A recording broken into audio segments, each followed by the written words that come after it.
What's that book about? Well, it's a bunch of stories. She flips through the pages. But they're all about princes and princesses. And look, the princes are always the taller ones. I'm so big. I'm even taller than Cal is. How can he be my prince if I'm bigger than him? It's true. Tammy is the tallest kid you know, taller than the boys even. Even Cal, who is a year older. You know she and Cal are close friends, but you never thought of him as her prince before. You'll catch up. Being tall is awesome. Cal wouldn't want to be a prince anyways. Forget Cal, I like you just the way you are.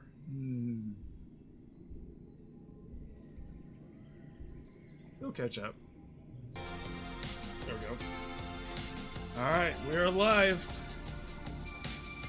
Let me turn off this music. Alright, thank you for joining me for Nathan Plays Badly, Nathan Streams Badly. I was a teenage Xenocolonist. I know I said last week that I'd like to try to get back to Final Fantasy, and I did find my controller. But we're gonna do this because I had fun with this last week. So then I tapped in. Then I trapped in my room, and on that says, telling you all about the bug she saw in her quarters. Its wings were as big as my hand, and it had feelers like, whoa! It was bouncing all over the place, like boing, boing, boing. She gestures excitedly, swinging her arms over her head. The bugs here are so big, and they're everywhere. I was gonna give it to Tang, but she says she loves to Tang. She says she loves gross bug stuff, but she said I should just let it go because if it stung me, I might get weird mutant powers. I mean, other than the ones I already have. And I wanted to see if I got more weird mutant powers, so I started jumping around off higher and higher things until I was jumping off the back of the ship. And I got in so much trouble, but it wasn't even that high. She stops in her tracks. Hold on, she says, stooping to rub irritably at her knee for probably the 100th time in the past 5 minutes. Ugh! I'm gonna die. I busted up my knee and it's so itchy when the scales grow in. Annie, don't pick at it!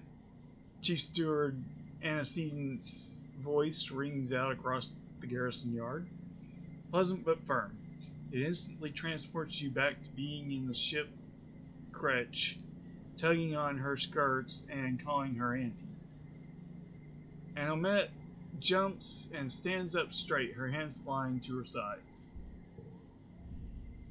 But Mom, Anomet whines, digging her fingers into her knees as Antecedent approaches you both. It's so scratchalistically itchy.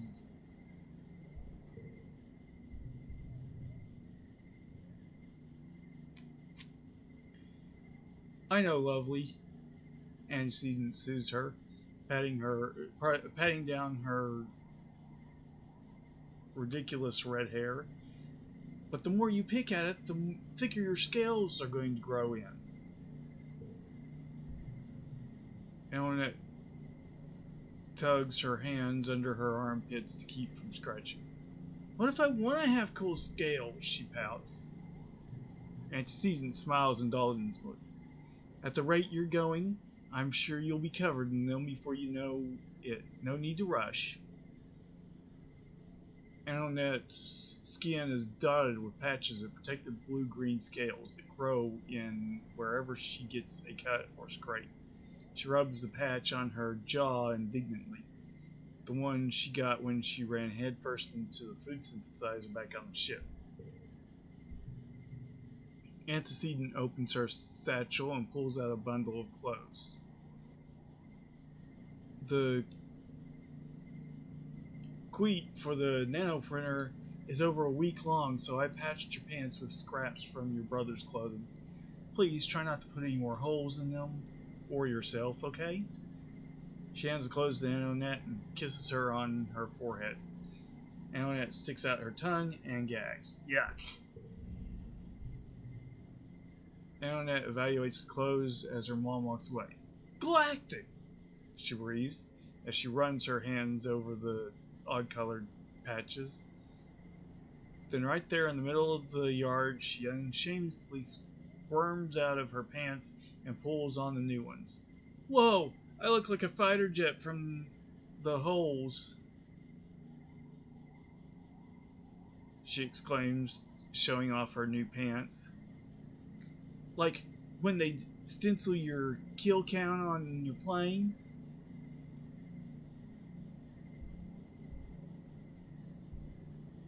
Or like a really cool scar? Annette grins. Yeah, you got it. My pants are scarred, just like me.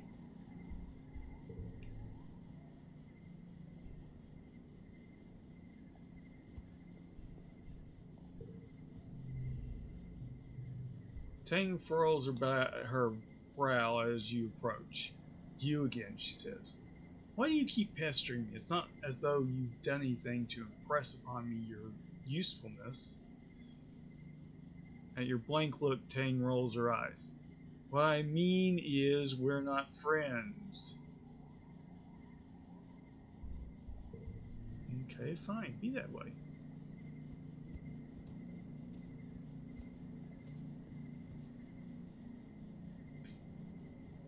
Crap.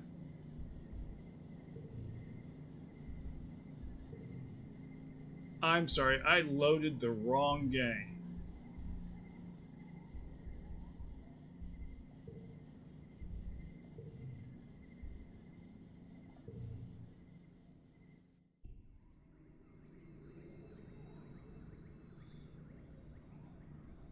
Let's try this again.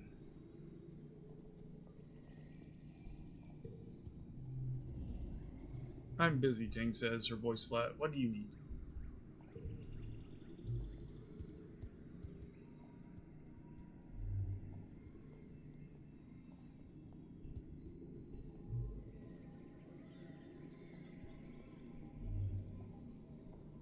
Let's see here. Anything? Anybody really need to talk to me?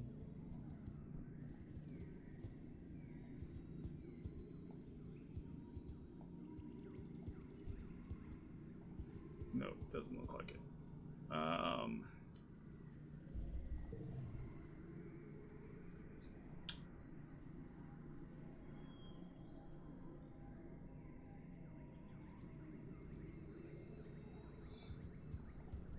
I'm going to do some more organization.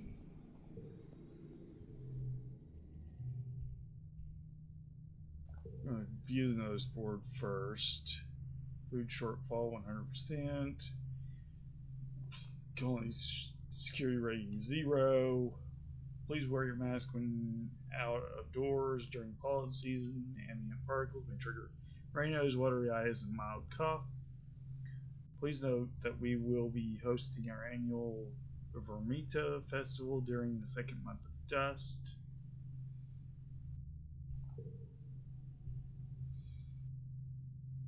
Administration Council hasn't changed. Deliver supplies. Mars has asked you to recruit some new members for the secret Fun Time Club. Who do you approach with this fun, exciting opportunity to make friends and be your own boss?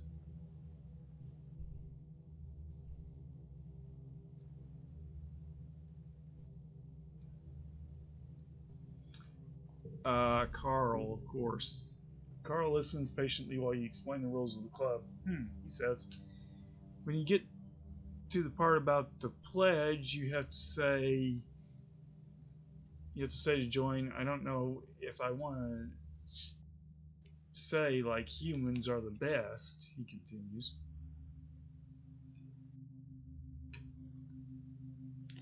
What if we've changed? It's more like an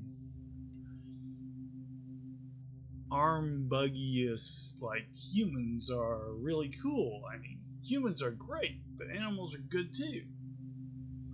We'll take some politicking, but you think you can convince Mars. Oh, one more thing, Cal says. What about Annette? She's really cool too. If I'm in the club, she should de facto be in the club too. It's hard to argue with that. Looks like you get a 2 for 1. Annette and Carl are both at the next meeting and very excited to be part of the group. Mars looks excited to have more people to boss around. Wasn't it supposed to be your own boss?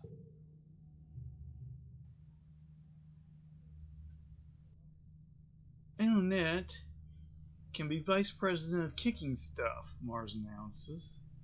You know, for if we need extra security or if we need to open doors and can't use our hands. Cal can be vice president of transportation, Mars continues. Cal pulls out his hoverboard and grins. That'll be useful if we need to get somewhere fast, or if only one of us does anyways. He can deliver secret messages too. Mars makes them raise their hands. Do you promise to always be cool kids and do fun stuff together and never tell any adults about the secret fun time club? Cal and Annette agree readily. Okay. 13. 0, 0, 1. This 4. That's 13 for a win. What happens if I put this 3 on there? And it's still 13 for a win.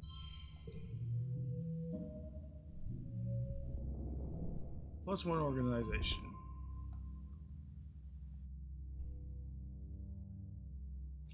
Oh, I am like stressed out.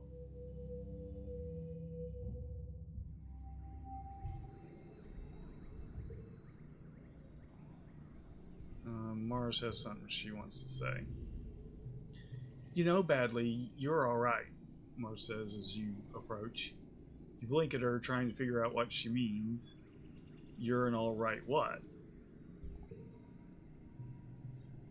At your stunned silence, Mars laughs and tosses her hair over her shoulder. You're alright, she repeats. You actually have good taste, unlike all those other nullheads. Ever since we landed, it's been help with this, Mars, and don't waste resources on that, Mars. It's boring. At least you understand the importance of sophistication. You shoot the breeze with Mars for a bit longer. At some point, Dis skulks out of the living quarters and has to pass by you both, clearly trying not to draw your attention. Where is he going now? Mars mutters to you and raises her voice so Dis can hear. Try not to get eaten by aliens, she calls out to Dis. If you die out there, they can't use your body for fertilizer. Don't be a waste.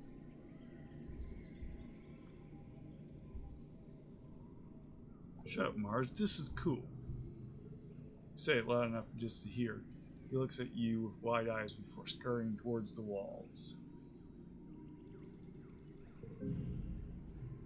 Mars says with a little smile. No accounting for taste. She seems to respect that you challenged her. She watches Dis disappear from sight, then shrugs. Maybe you can get through to him. I've tried, but he doesn't care about contributing to the colony, or being popular, or earning kudos, or anything important. What do you contribute? Mars laughs and puts her hands on her hip. I contribute plenty. You know it, Badly. People need someone to tell them what to do, don't they? Yeah, I know. I need some time off.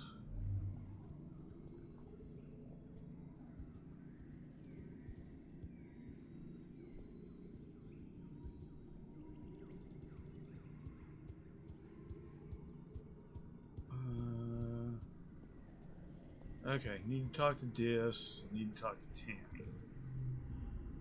Dis is sitting in the grass near the big gates that lead out to the jungle. He's just staring out into nothingness and picking absentmindedly at the weeds. He pretends not to notice your approach.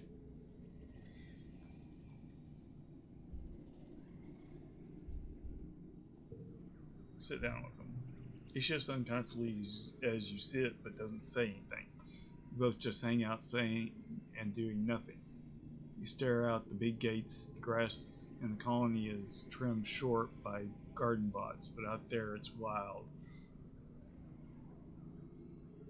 and as high as your waist. Your head surveyor Tolan is preparing his equipment for an outing. He's bringing a lot. Maybe he's going to stay out overnight.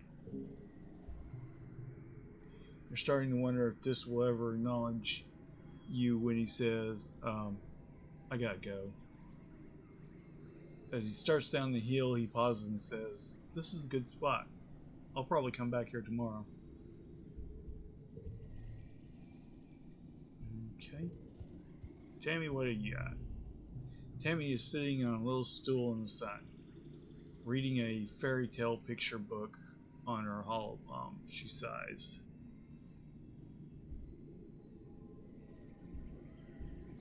What's that book about?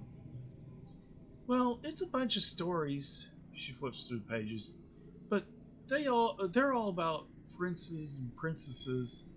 And look, the princes are always the taller ones. I'm so big. I'm even taller than Cal is. How can he be my prince if I'm bigger than him? It's true. Tammy is the tallest kid you know, taller than the boys even. Even Cal, who is a year older. You know she and Cal are close friends, but you never thought of him as her prince before. You'll catch up. Being tall is awesome. Cal wouldn't want to be a prince anyways. Forget Cal, I like you just the way you are.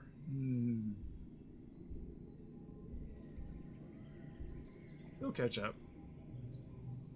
Tell her that Professor Hale said boys usually start puberty later than girls. Tammy is just an early bloomer. She sighs again and strokes the face of one of the princes with her fingers. But I want to live happily ever after, right now.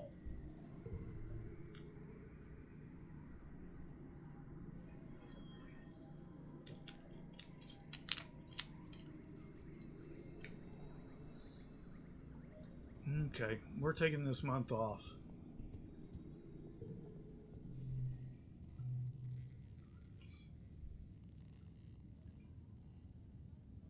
Relax in the lounge. Lots of kids treat the lounge as an informal study hall, especially Tangent. And Mars too. Sometimes if she's trying to impress Tangent. You crack open a textbook on your holopalm and read about some of the old dead Earth poets. Just because you're not in class doesn't mean you can't read ahead a little bit.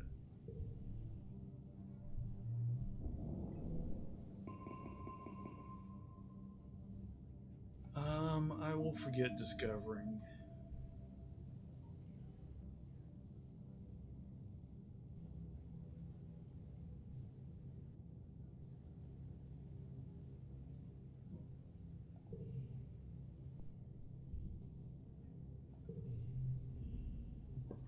I would like to forget some of the zero cards, but I haven't been offered any. You're finishing breakfast in the common area when Mars struts up. Look at you, eating cereal, she says, turning her nose up at you. I'll bet you don't even know what day it is today. You're right, I don't know. Your birthday, it's Valentine's Day? Is it Valentine's Day? No, you dummy, Mars starts, then pauses and gives you a suspicious look. Wait, what did you say? Well, anyway, today, she announces to the room, is St. Valentine's Day. Dis and Tammy wander over to hear more. Back on Earth, Mars explains, It was a day when everybody had to give their best friend a gift, especially sweets. And then you put the sweets under your pillow, and it makes you dream about who you're going to marry. And there are decorations of hearts and arrows and pigs. Tammy cocks her head. Why pigs? Before Mars can answer, this snorts. This is dumb, Marzipan. Just made it up to get free candy. Rolls his eyes and walks away. As he leaves, Mars shouts back, well, nobody was gonna pick you anyways. You stink.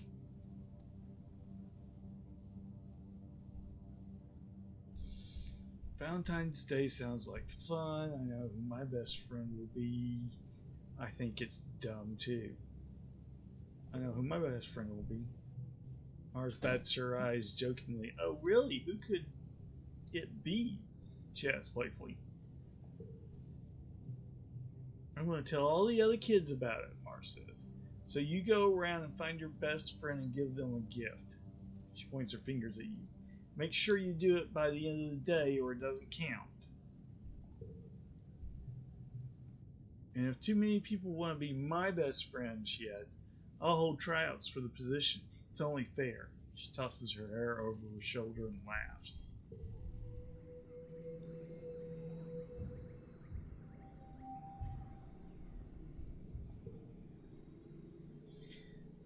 Okay, I am no longer stressed out. Tang wants something. Tangent is waving her hand vigorously in the air. She plays this study game on her hollow palm where you have to match falling numbers to great equations. She barely notices you come up. Logically, we should be friends. They want to be my best friend. On second thought,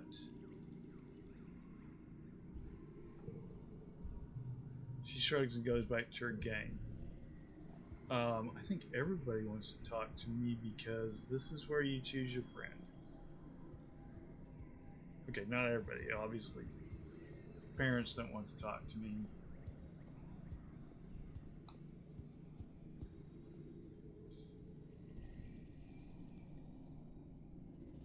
Could be Annette's friend, but I think what I'm going to do is I'm going to choose Mars because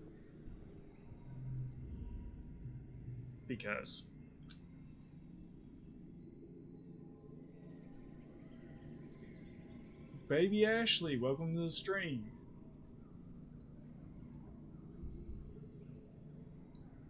Mars is clearly been waiting for someone to come ask her to be her BFF. But she's trying to play it cool, looking expectant and nonchalant at the same time. She's tapping her foot while kind of idly looking around at nothing. Want to be my best friend? She hums, opening her hollow palm. Let me make sure I didn't promise too many other friends already. She pokes at her hollow palm, holding it so you can see what she's doing. Let's see, you have a lot of good qualities that I'm looking for in a best friend. Yes. I think of all the kids who applied, you're the most qualified for the position. Okay, Badly, I choose you as my best friend. You remember the thing about the candy and fish some soy sweets out of your back pocket to offer her. They've gotten a bit soft and warm. What flavor are they? She asks, holding each one up to the light to appraise it. Oh, a green fizz. Those are rare. Oh, green fizz. Those are rare. When she surprises you by handing you an entire bar of chocolate, a whole week's rations wrapped like a present in a scrap of iridescent cloth. Marzipan always remembers her friend, she says, nodding benevolently.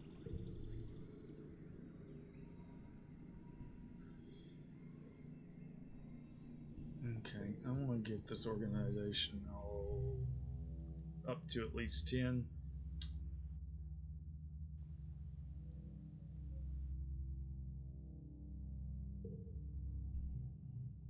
You didn't realize that delivery person also included recycling disposal. Watching the particle shredder work is fascinating and a little scary. You don't want to accidentally fall in. Get to work. Delivering supplies. Card becomes 2. Well, that's great for a 0.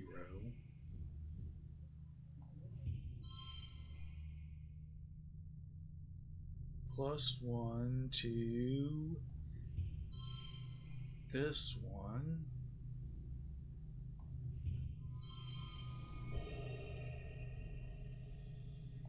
Can we max it out with 20? Yep, super gold, 20.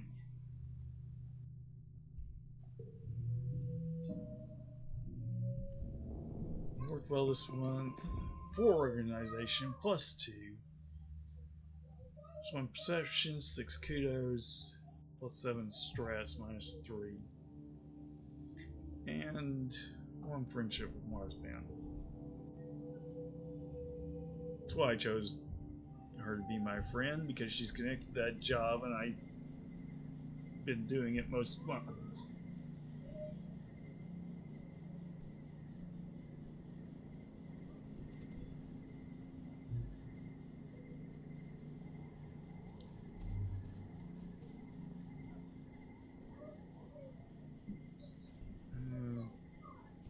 Dad wants to talk to me.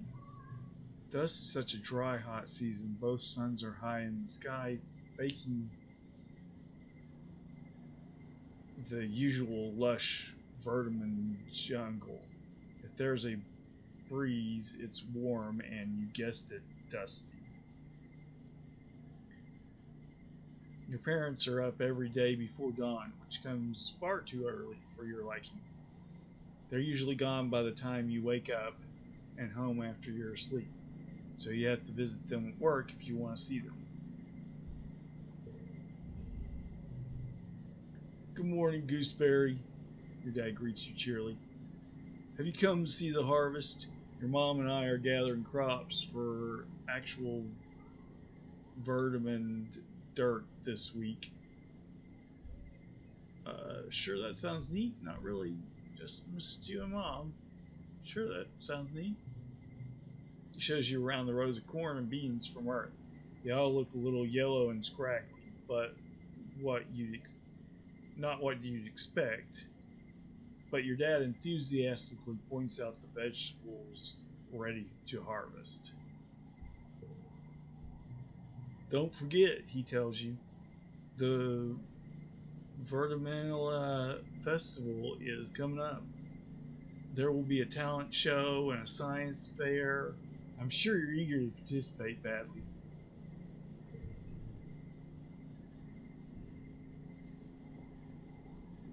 Sure.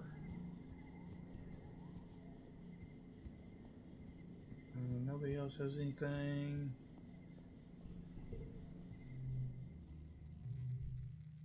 One more good one of these should do it. It's another meeting of the Secret Fun Time Club. You're trying to figure out what to do today. It's your job as vice president of fun ideas, but you're having trouble coming up with something. Think, Badly, think. What's that smell?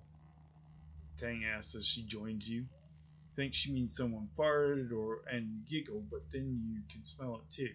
It's like burning mustard or spice, strong and acrid. Then the overhead lights start to flicker. Oh, that keeps happening, Mars says with a shrug. Like, the same time every afternoon. Nobody knows why. It's a mystery. She and Tang look at each other, then to you. A mystery, huh? They jump to their feet. There's a mystery afoot, and the SFC is going to solve it.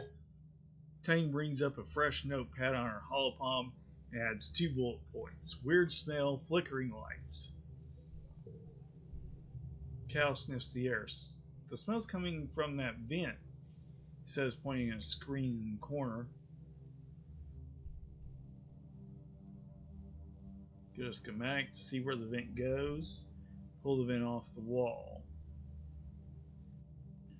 Why would get up close and sniff be a strength check? Oh, perception is under the red. Actually, I think pulling the vent off the wall is probably the best, but let's go with our strengths. You pull up a schematic of the ship on your holopalm and track down where the vent goes. It takes a snaky route around the ship and connects to the cafeteria kitchens. It smells awful in here. Antecedent is here, fanning the nano printer with a cutting board while it belches out foul black smoke.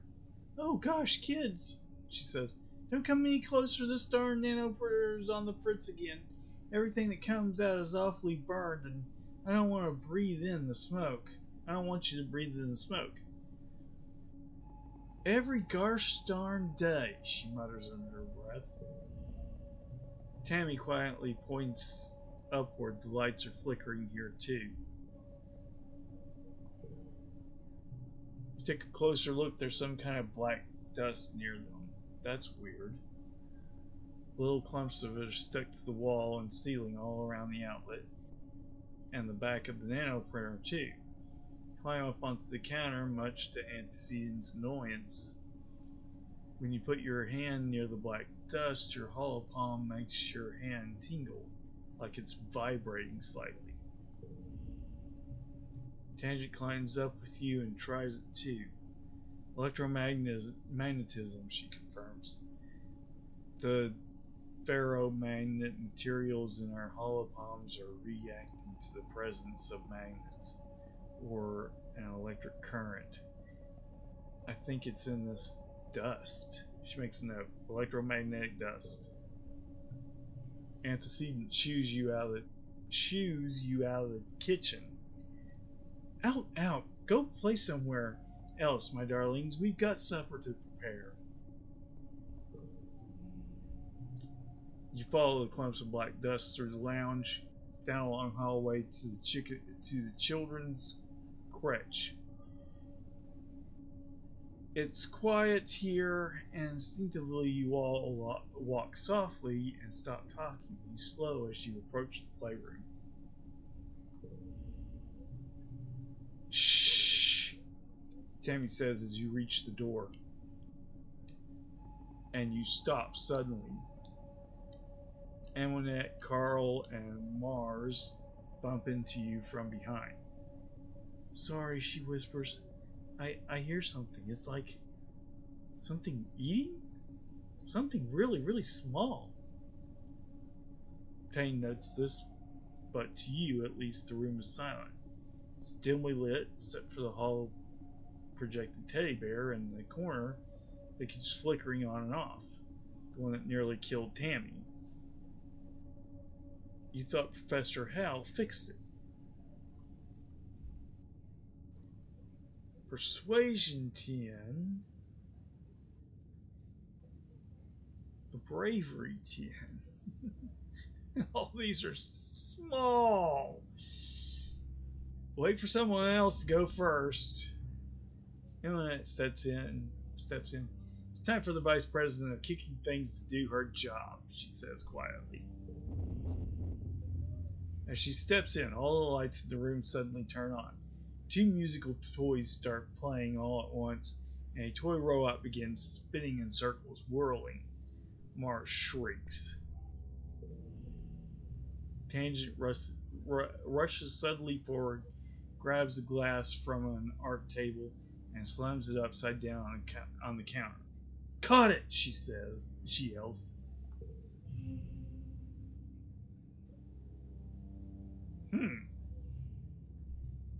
gather around to see. Under the glass are what looks like 4 round metal things, like ball bearings. As you watch, one of them starts to roll. It advances on the edge of the glass, then rolls in a ring around the inside. It stops, then a pair of long silver antennae emerge from the top of the ball. They click together, producing a bright spark of electricity. You all jump back. The other 3 balls gradually wake and begin snapping their own antennae.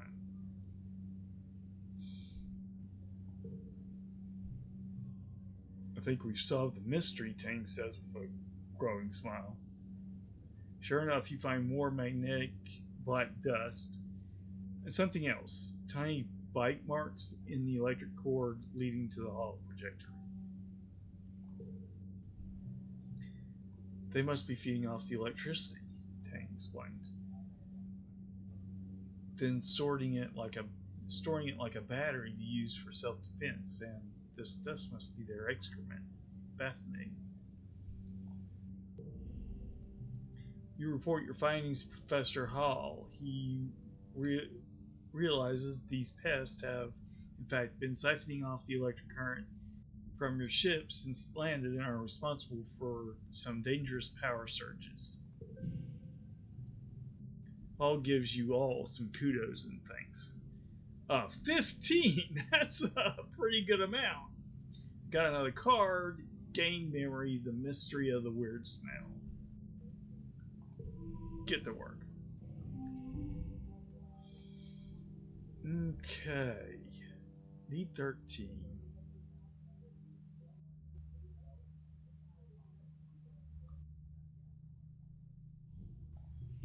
Three and 1. Oh, that makes 4. 0,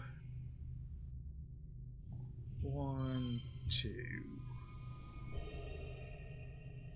16. Not a super goal, but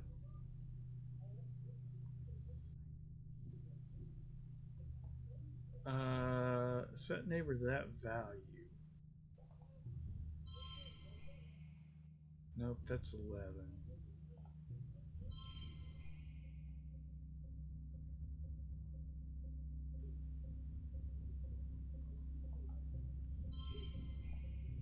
How about 2, 1? Right.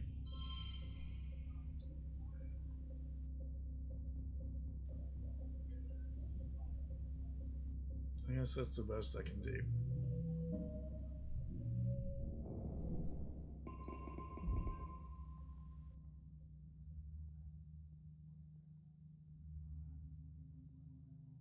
Three organization. I'm almost there.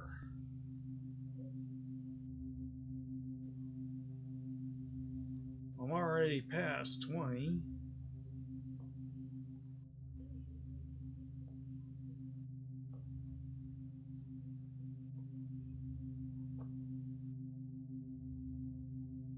I guess the hash market's 25. I don't want to get to the hash mark on organization. Time once more for the Vertimanala. The mood of the colony has been muted this year, ever since the attack during Glow. Though everything is still cheerfully decorated and the feast table is still heavy with food, mostly soy rations, this Vermidia just feels different in a way you can't describe. Colonists gather in the square for Governor Edicott's speech.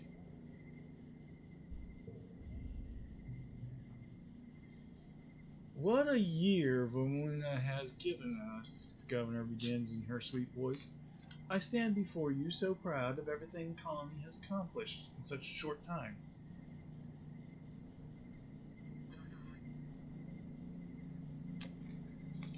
I've always hoped that we would bring with us the best facets of humanity, cooperation, resilience, and creativity. and the events this year have given me no reason to doubt my convictions. These creatures were unexpected, but I urge everyone to consider what it means for life here.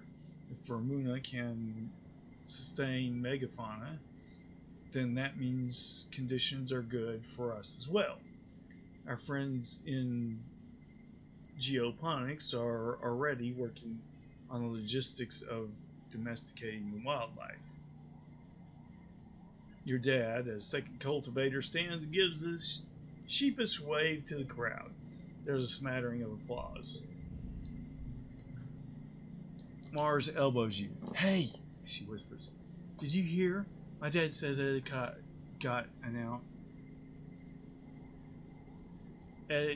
going to announce the depot's open to the public." You shoot her a questioning look and she rolls her eyes. "You know, shopping? Somewhere to spend all the kudos we've been saving up? There's gotta be candy and toys and makeup and nice smelling soap, not the boring kind in communal showers."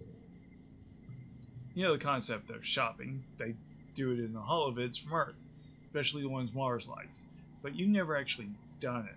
The colony provides everything you need, but it would be nice to buy yourself a treat. "My dad's given me an allowance," Mars says, shooting you a look of pity. "It's too bad your parents make you work for yours." You and Mars tune back into the speeches just as Edcott is, as predicted, announces the opening of the general store at the depot. Mars gives you a knowing look as she claps. Edcott gestures for the council members to stand. Finally, the council remains unchanged from last year. "We are, as always, proud to serve you and the colony as your government." Music starts up as Governor Edcott finishes.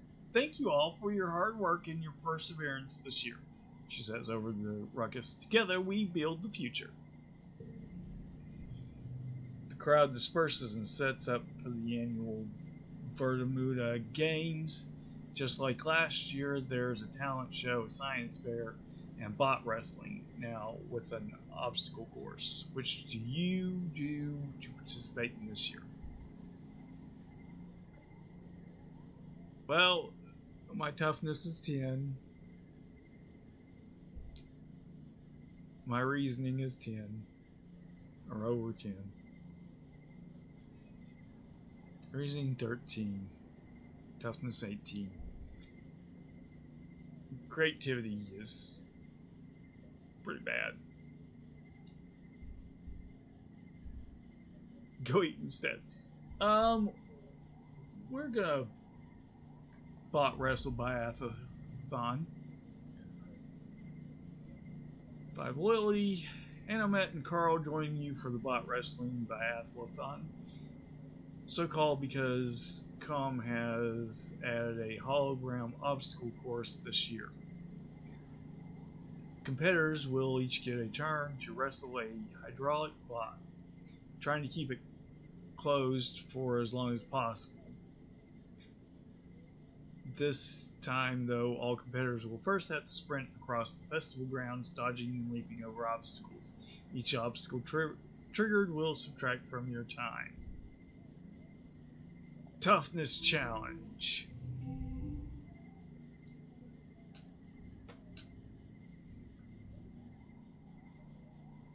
Okay. Well, this one is the highest value.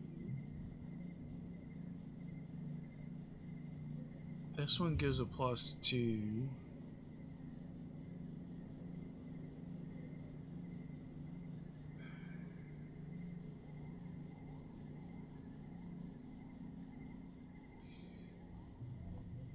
Let's do this differently. Stressed Kai, caring is sharing, and Giggles gives us 3. That's great.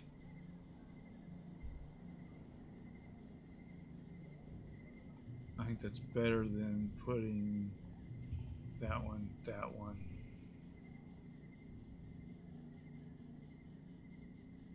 and this one there.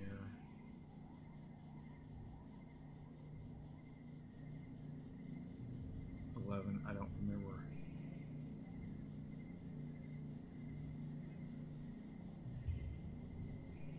No.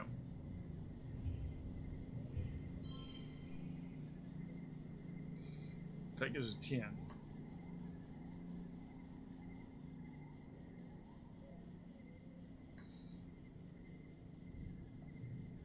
What if we do this first, then this? That's also a 10.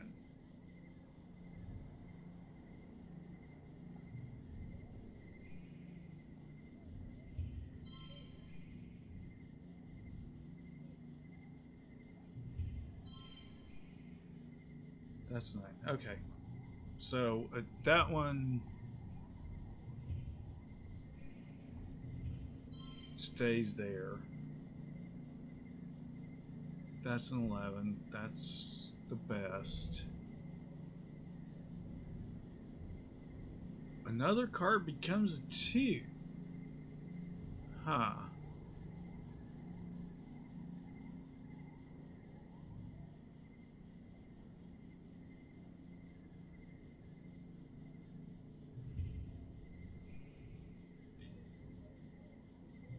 Two, 1. That becomes a 3.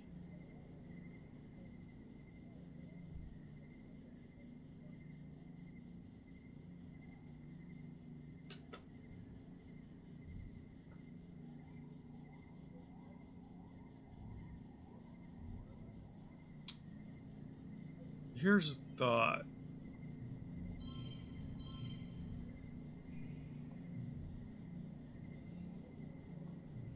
What if we put that there? Since we're not going to get anything for cards 17. Okay, that was 11.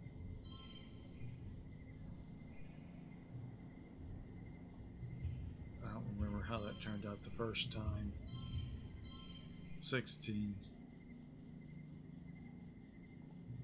So yeah, since we're not getting anything for the numbers anyways, let's put this one first, then this one to give it a 5, and then a 2, and then another 2, which is a 17.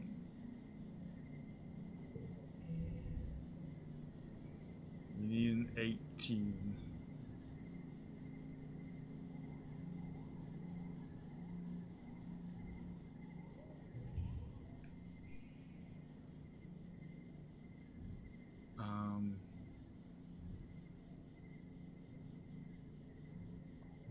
Two, 1. And that becomes a 2. 16!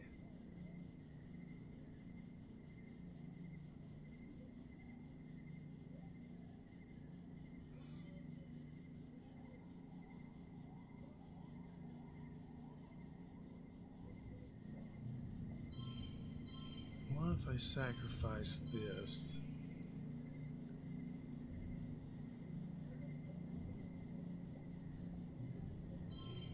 No.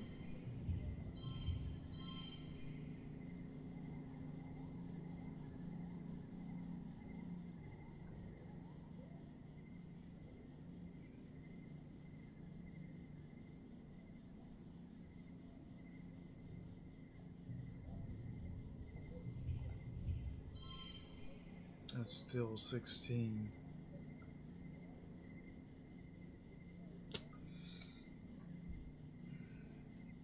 I can take 10 stress and push it through. What do I got up here? +1 to a card change suit.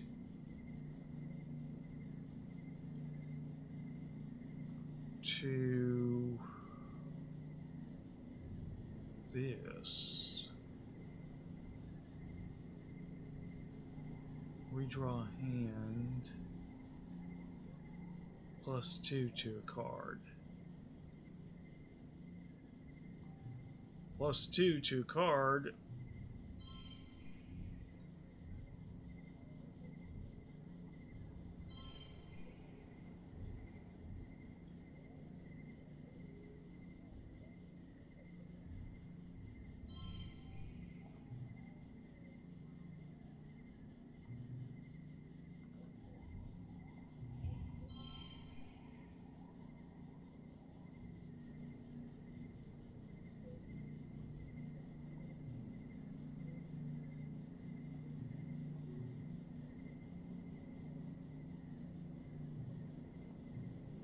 How do I use this?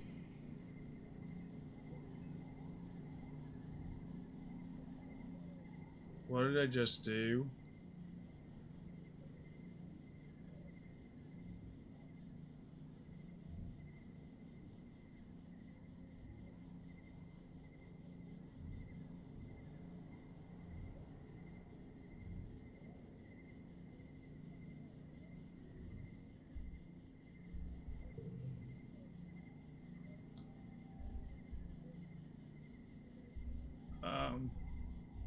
Can I just go back one?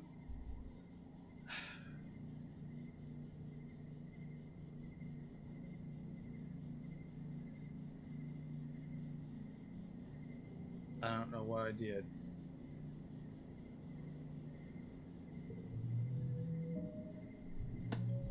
I will take the stress.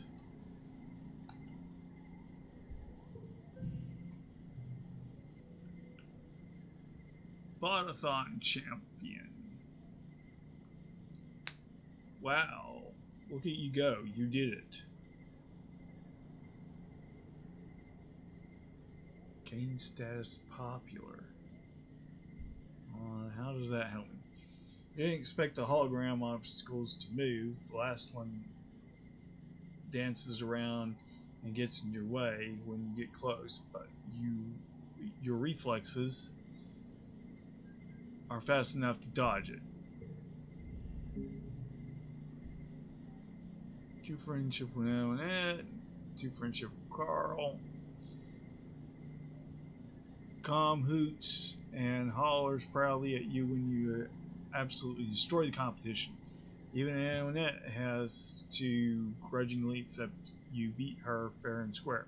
She shakes your hand and tells you she'll win next year. 50 stress. After the festivities are over, everyone takes time off for a much needed break. Mars organizes a water fight and takes over the whole colony, even the adults. It brightens everyone's spirits, even in the thick heat of dust.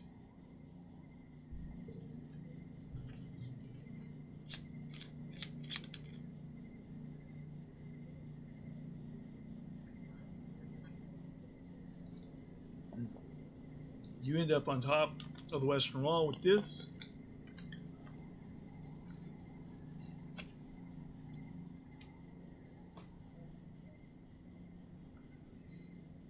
Launching water-filled puff shrooms down on an unsuspecting Annette in the sports ball court below. The wall seems like a neat place to hang out and relax, much quieter than the lounge if you're looking for some solitude. Unlock Relax on the Walls in the Garrison.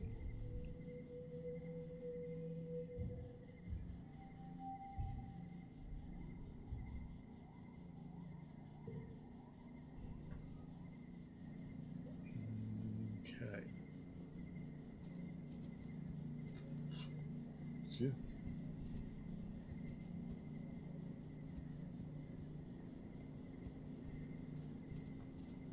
And that has something to say. And this is the thing we read at the beginning of the stream.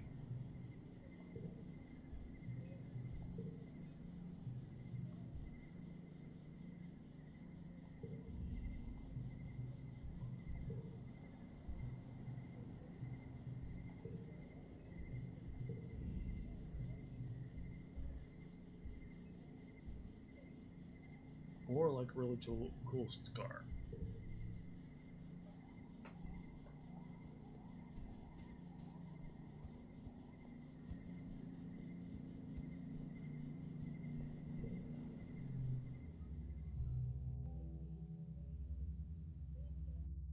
Okay. Notice ward. Colony food shortfall still 100%. Security rating still 0. Everybody's the same. We can visit the supply depot. 100 kudos. Photo phoner.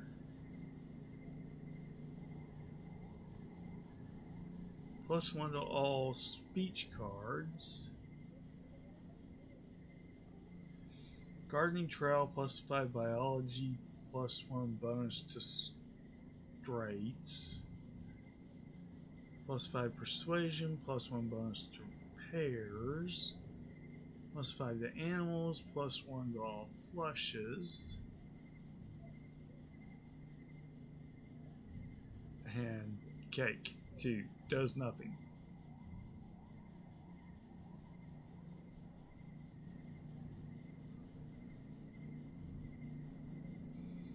But it can be given to Tammy, she likes cake. Okay, I'm not buying anything. I do want to deliver supplies.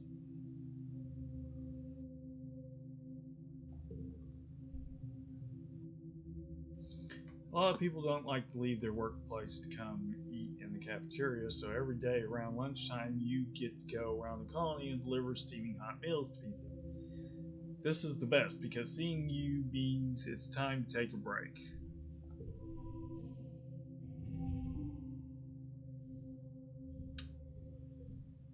That's locked in place. Interesting.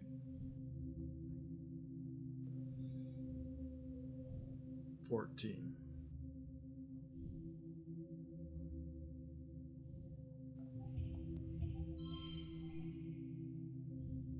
Do that. 16. I mean, well, yeah, I can throw this in. We get bonus for color.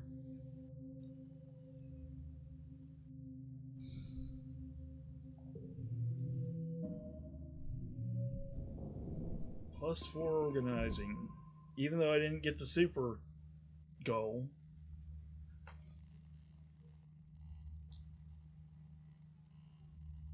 I hit the...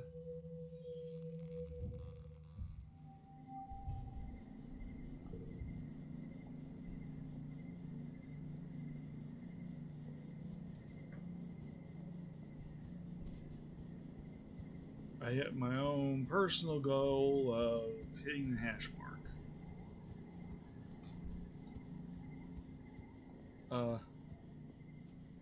Okay. Lost track of it there. I think I am going to go explore outside. Or not.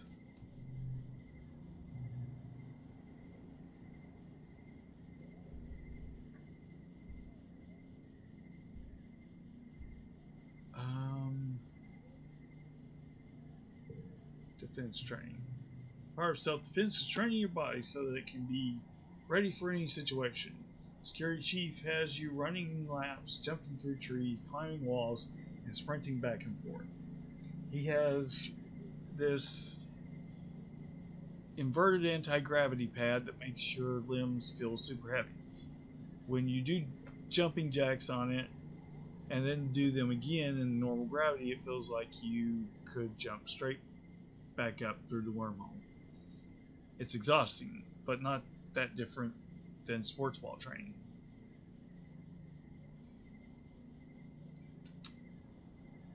This is a breeze. I'm pushing myself so hard.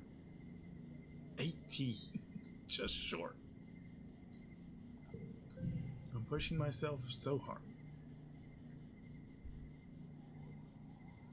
+1 toughness. 18 stress. Gained immunity. Getting your butt kicked. You're getting stronger every day, but at what cost? You go home every night and soak your aching muscles, hoping that you won't hurt as much in the morning. You feel like you're getting your butt kicked.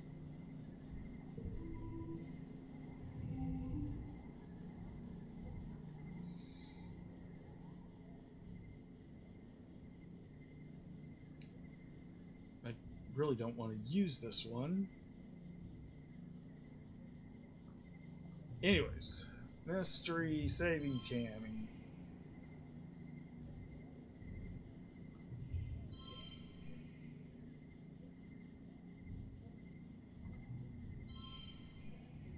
That throws it up to a 3. I guess I can handle -1 kudo.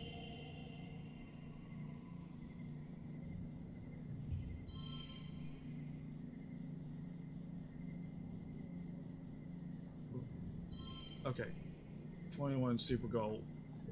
Alright, we'll go with the super gold. +4 combat, 1 animals, 12 stress, 8 kudos.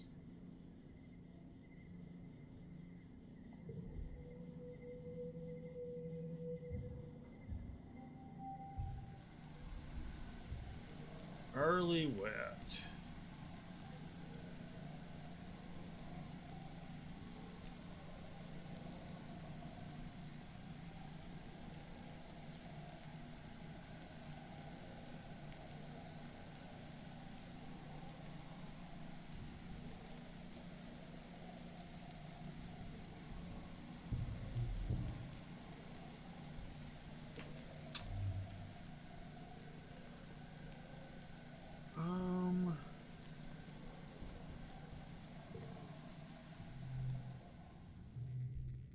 Babysitting would give me empathy, creativity, and friendship with Tammy.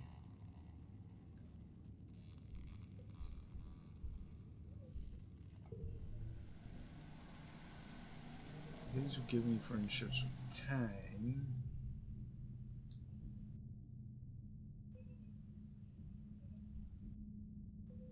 Biology and reasoning, engineering and reasoning.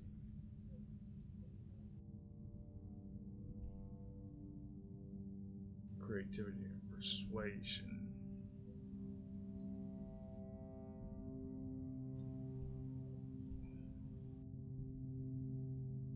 Alright, let's study humanities.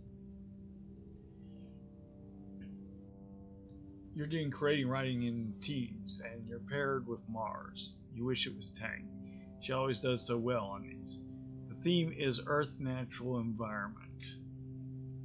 Mars takes the topic at face value and wants to write about how beautiful everything was on Earth, with blue skies, green plants everywhere, huge oceans that went forever. It always looks gorgeous in the carefully staged movies you've seen on holovids. So we can run with Mars's idea and get writing an essay. +1 if card is, if card to the left is a brain card, or write about climate problems instead, learning about Earth, which is just a straight 3.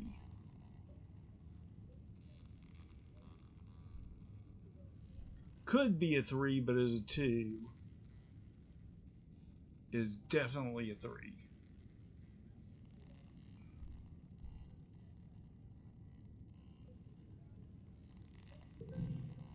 Write about climate problems. Mars wants to write about Earth's lush forests and deep jewel-like oceans, but you stop her. Wasn't Earth basically on fire when your parents left? You decide you should spend extra time researching how things really were. You've heard the basics from congruence, but what was it actually like? You ask her for all the information she has on ecological collapse of Earth. Well, congruence replies, first, carbon emissions trap the heat of the sun, which raise the global average temperature. You ask her to stop so you can look up carbon emissions. Then she continues. So the polar ice melted and the oceans rose and became too warm to sustain life. Mass weather disruptions caused grasslands to become deserts. Then the bees died, and then so did everything they used to pollinate. Food instability caused wars to break out. By the time your parents left Earth, everything was essentially underwater, on fire. Most of the was either underwater, on fire most of the year, or irradiated.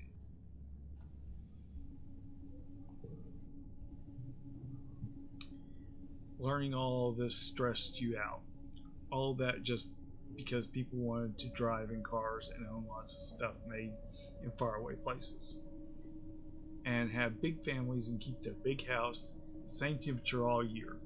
And all by burning dirty mud they dug out of the ground. Could this happen here too? One reason, 8 stress.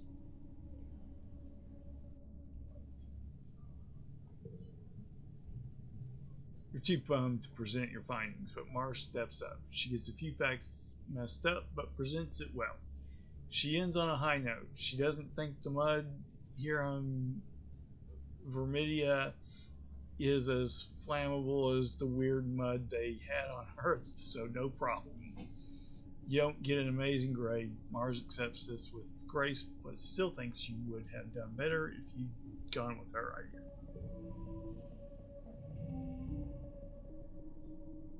One card slot gets a +1.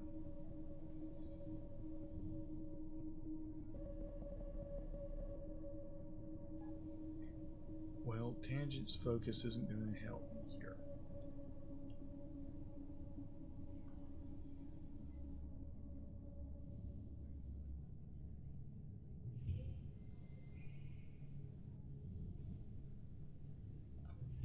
Although I get a +1 for having the same colors.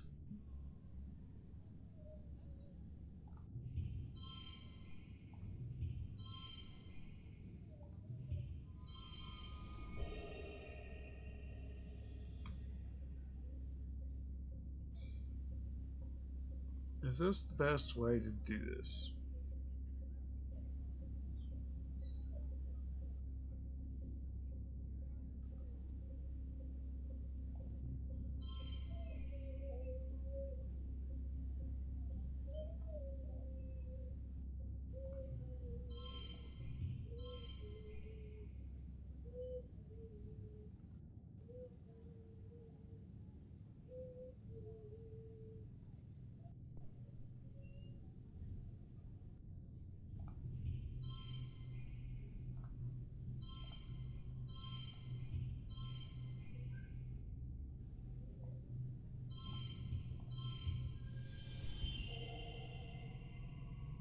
Hmm. 22.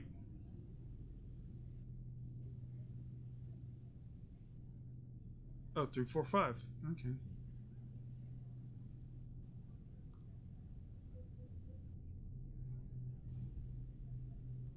You gotta remember that these runs don't have to actually be the same color.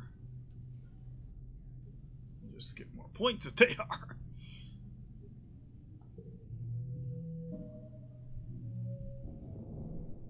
4 creativity and 2 persuasion. 13 stress.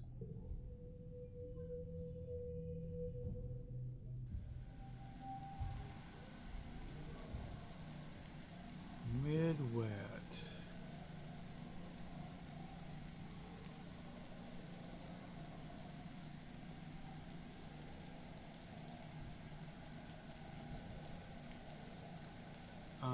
I think I'm gonna rest. Rest on the walls. After the first attack on the colony, they added lookout towers to the walls. Now you have a place to hang out if you don't feel like working, and because it's all the way up here, no adults are going to come ask you to run any errands for them. On rainy days, you take shelter under the pavilions and listen to the pitter-patter of worn raindrops on the grass roof. You can do whatever you want. This is life. Perfect place to slack off. It's nice to help keep watch. This is a good place to study.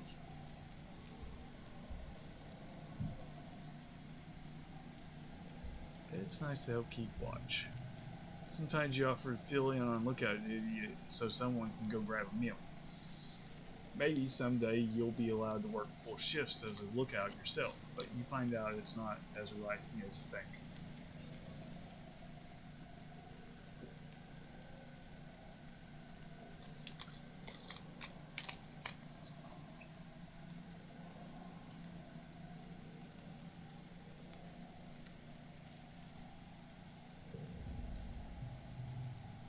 Oh, hey, Badly.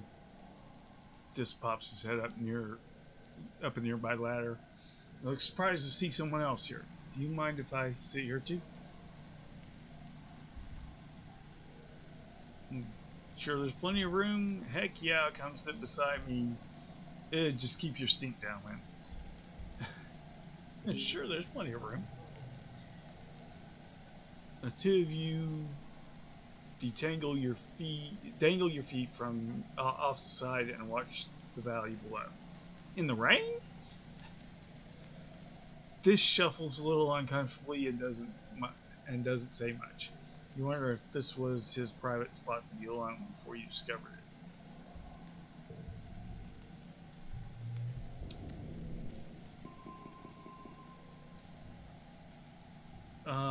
Let's forget first steps.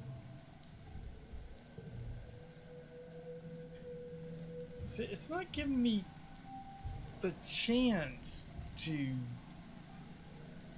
forget these zeros.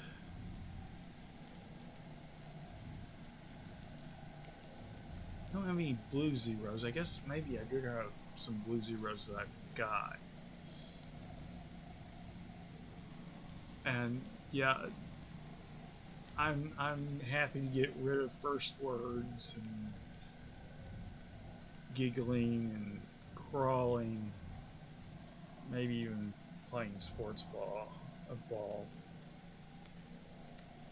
Some of the others, though, I wouldn't want to forget, at least not immediately.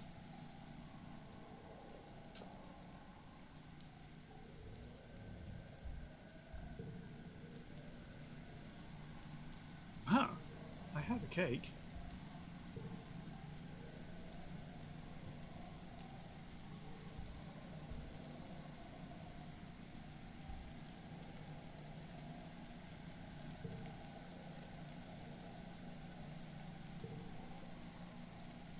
Quit pets, huh?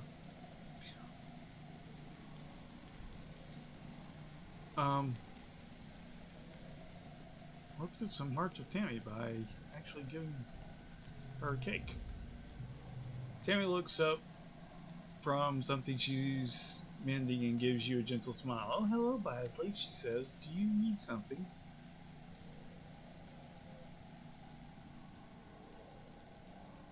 I need empathy 40 to do that. Huh. Here, I got you a present.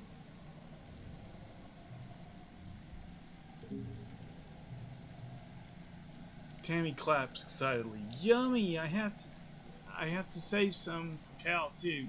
She says he really, really likes cake, and well, anything you can eat, really.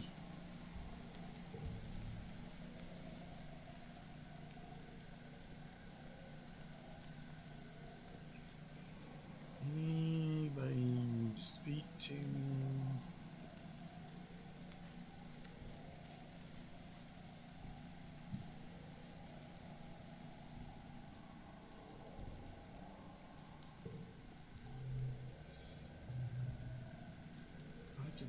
Play sports ball, bravery and toughness. Defense train some more. Combat animals. I really should, since I got them, concentrate on organization, toughness.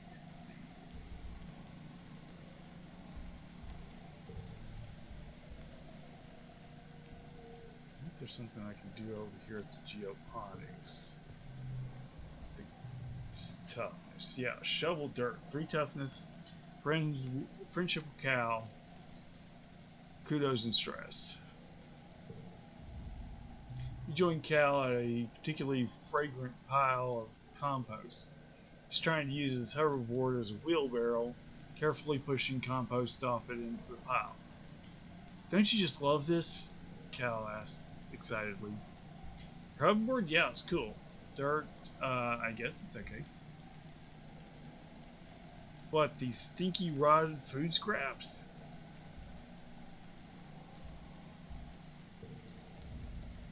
No, no, no, he laughs. I mean just this. He waves his arms, dirt encrusted up to the elbows, to take in the entire greenhouse. We get to help plant stuff and watch it grow, even if we're just moving dirt around.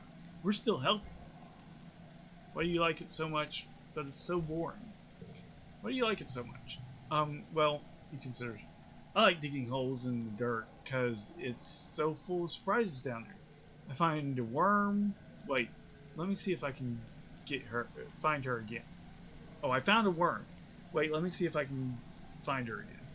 He sticks his hand into the compost and rubbages around, his tongue sticking out of his mouth. I guess she got away, he says after a minute. She was really shiny like a rainbow.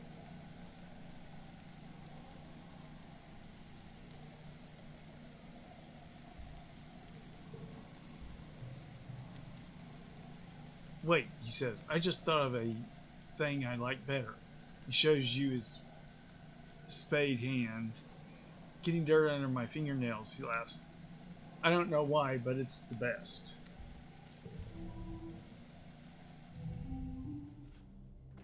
Card becomes physical red.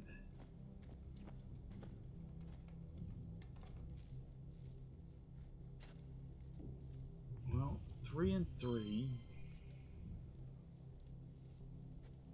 Oh, that becomes a 6 because we haven't played all the cards yet.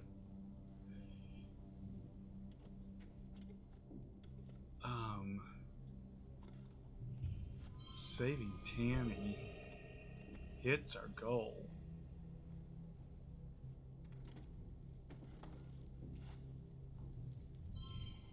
How about that, and then saving Tammy. Oh! This sets its neighbor to its...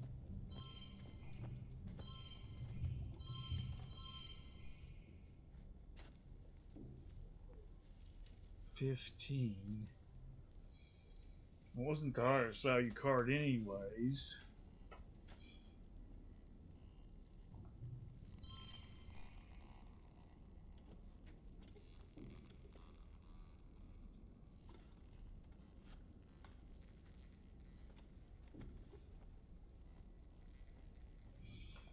Let's do this.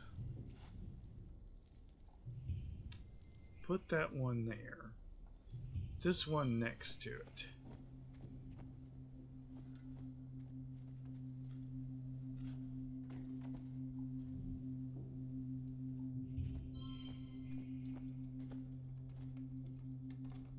Put that one there.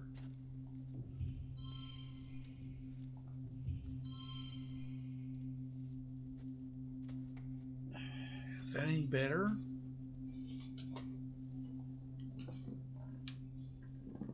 Why did we lose the +1 from this?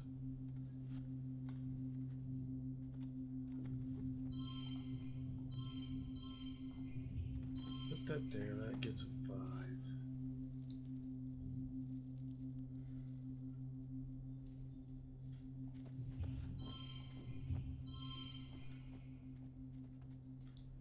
$17, that seems to be the best.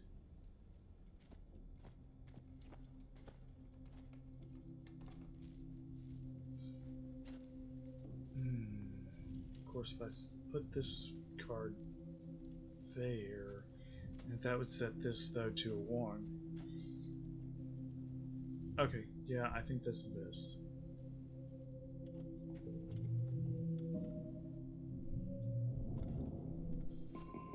Four toughness, 6 kudos, and 13 stress. There's a commotion in the square. An expedition vehicle has driven through the gates and is idling in the middle of the square. An unusual sight. People come down from command to investigate.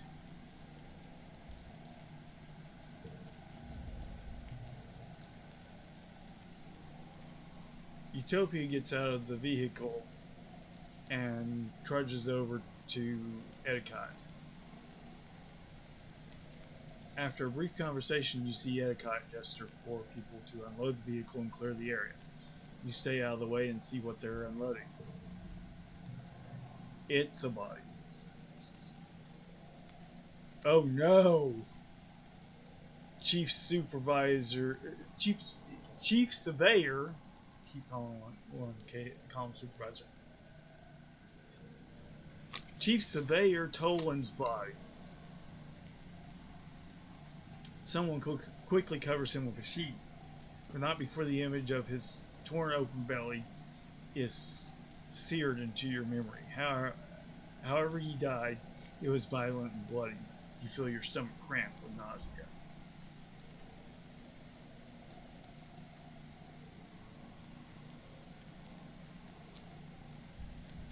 Oh no. What happened?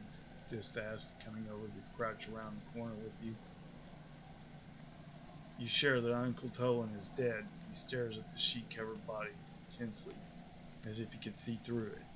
Did they say how? I'm sure they'll tell us later. They never tell us the truth anyways. They never tell us the truth anyways.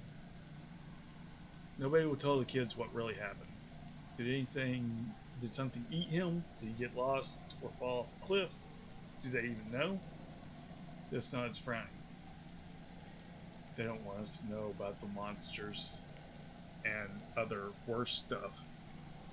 They want us to think everything is fine, but it's not. This planet isn't as nice as they say it is. He shakes his head. They hate that they can't control us.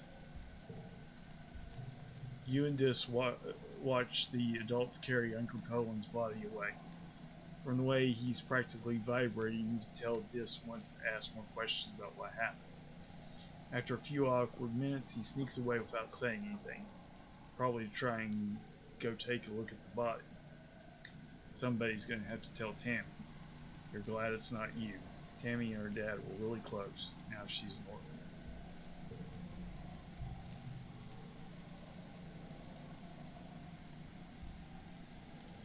You watch Utopia bend over to get a hug from Endicott, wiping her eyes as she finally cries. Endicott has never been the most comforting presence in your life, but it seems to help.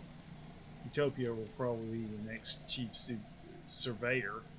At 24, she'll be the youngest council member. She was only a toddler when the stratosphere left Earth. Apparently, her sharp eye and hoverbike flying skills are the best in expeditions. Learned Utopia more.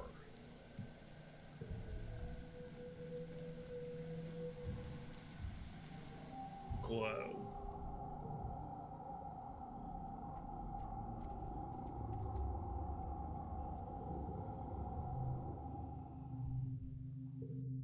Notice board. These haven't changed. The gates will be closed during glow, and a strict curfew will be in place. Plan accordingly.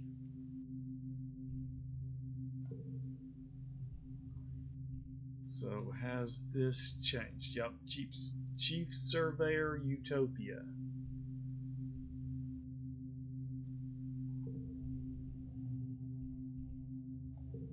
Is there different stuff in here? No.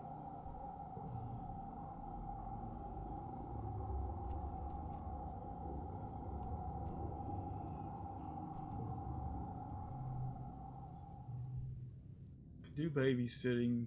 He'll do some empathy.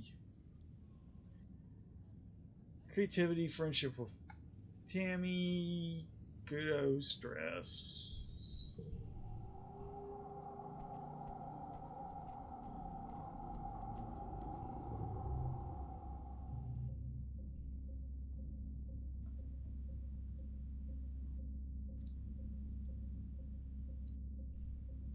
We can, we looked over these things before.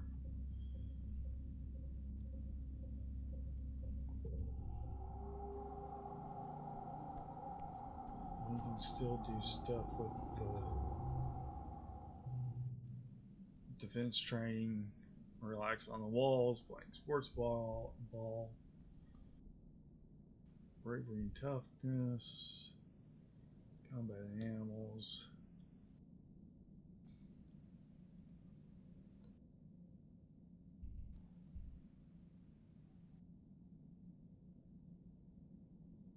Perception. How have we been training perception? Was that part of the organizing?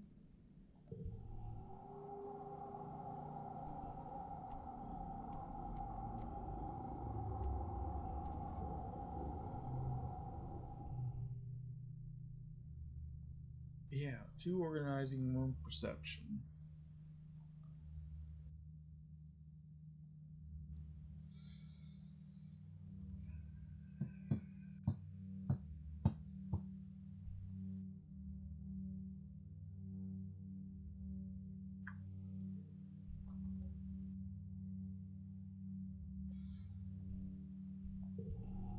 I think that's the only way to train perception. Perception's probably pretty good if we find ourselves out.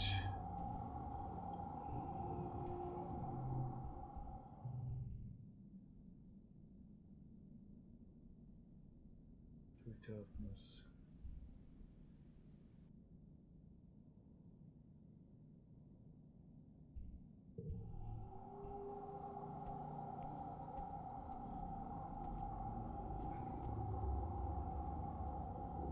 Well, I do want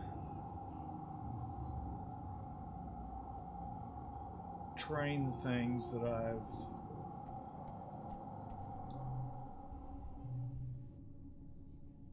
got high things in. I think I'm going to babysit for some empathy. Most kids in the crèche go home at the end of the workday to be with their parents, but some live there full time. Annie's triplets, for example, as well as orphans from the wormhole crash, the children whose parents have simply opted to have them raised communally instead. You've heard that orphanages on Earth can be troubled, but here in the crèche, everyone is cared for equally. They're lucky in a sense. In the crèche, they have a huge family and so many siblings to play with. You and Tammy are putting 2 of these crèche kids to bed. Tammy is cuddled up with one of them, reading a book out loud. Tonight's story, Tammy begins, is about a little vac-bot named Litter. One night, while Litter was charging, there was a power surge to her charging station. Zap! Tammy tickles the child for emphasis. And the next morning, when Litter woke up, well, instead of cleaning, she decided to go on a grand adventure. I'm getting number 5 is live vibes from this. Tammy makes the story up as she goes. She has the vac-bot venture all the way out of her geoponics dome to the other side of the colony to meet her cousin bots in engineering, but everything goes wrong and the little vac-bot gets scared and lost. After Captain Endicott saves her and brings her back to geoponics, the little vac-bot vows to never go exploring again and lives happily ever after. The 2 kids are sound asleep. They're so great with kids. The world is never to have adventures. They're so great with kids. +2 to neighboring cards. Cool. Thanks, Badly, Tammy blushes. I can't wait to have kids of my own. I want at least 5. Maybe more even. Antecedent says I could have as many as I want. She and the other crèche parents will help raise them all together. I think I'd like that.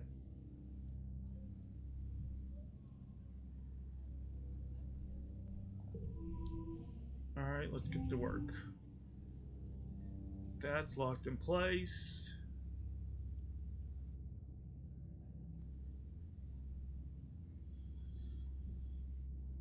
We better do this.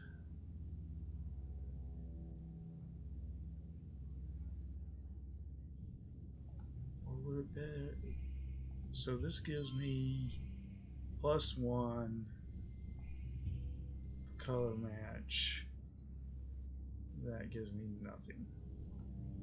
So this is definitely better.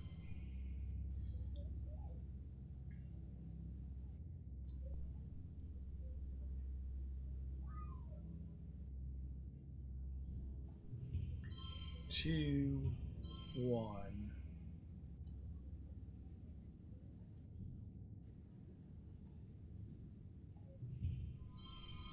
and 4. What meets the goal?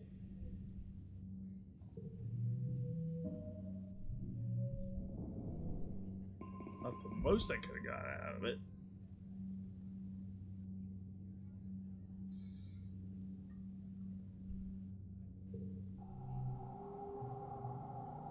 It's been a quiet club, but the grim, surreal darkness of the season reminds you of last year's violence. As the month wears on, you overheard arguments at dinner, adults worrying that an attack is still coming, and others who think the first one was a fluke.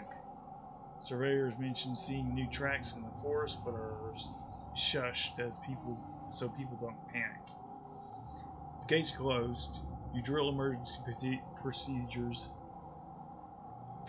filing soundlessly from the classroom to the crèche to hide under tables, waiting for the sirens to call the all clear. You drill and prepare and worry, but nothing happens. Then, just as glow is starting to wane, the toxic purple spiel of the wormhole fades as the sun almost rise past the horizon again. The sirens start.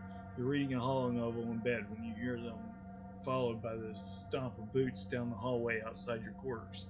An alert flashes on your hollow palm. Shelter in the crash. This is not a drill. 8 stress. You get another message from your dad.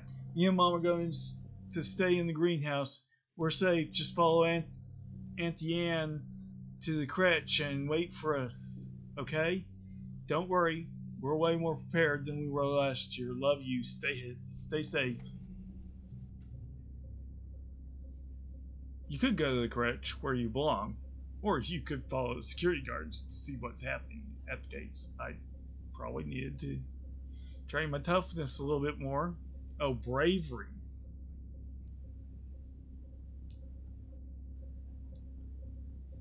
Yeah. Okay. Bravery, not quite there. I guess I go to the crèche.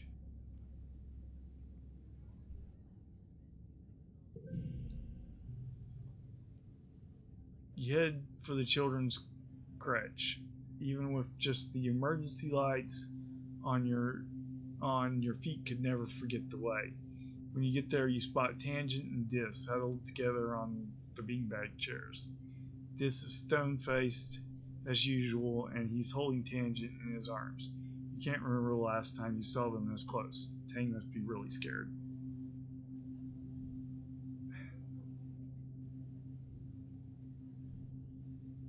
I really could do without this card. It's only a 2.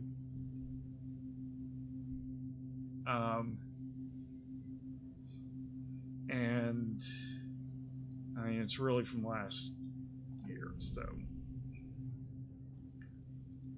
Tammy's here, hiding under the table and crying. She's assembled a small army of stuffed animals for protection. Take a seat on a beanbag chair and wait. Other children file into the room after you. And when her little brother Doggett,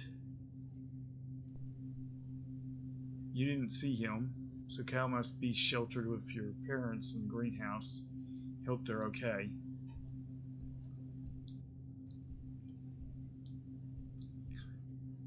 I can talk to Dis and Tang.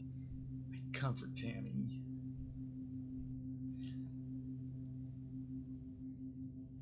I'm gonna comfort Tammy. You crawl under Tammy's fort and put your arm around her as much to comfort yourself as her. I miss my dad, she sniffs. He must have been so scared when he died. You don't hear much from outside. After a while, the sirens sound all clear, and you all file back to your quarters. Your mom and dad join you right away and give you a big hug and thank you for following their instructions. Well, I didn't have much choice. Needed a little bit more bravery. When things have calmed down, you overhear your parents talking. I'm not going to be the first to congratulate Rhett, but all of his defense improvements were exactly what we needed. Oh, that's Mom. Exactly what we needed, Mom grumbles. Ugh, he's going to be insufferable at the next council meeting. Your dad pats her hand. Credit where credit's due, Full Bell, he says, and he smiles despite himself. And she smiles despite herself. Could have been worse. Your mom nods, and they both sit in silence before your dad speaks again. Poor Hal, he sighs. What a way to go. Professional Hall? Parents startle.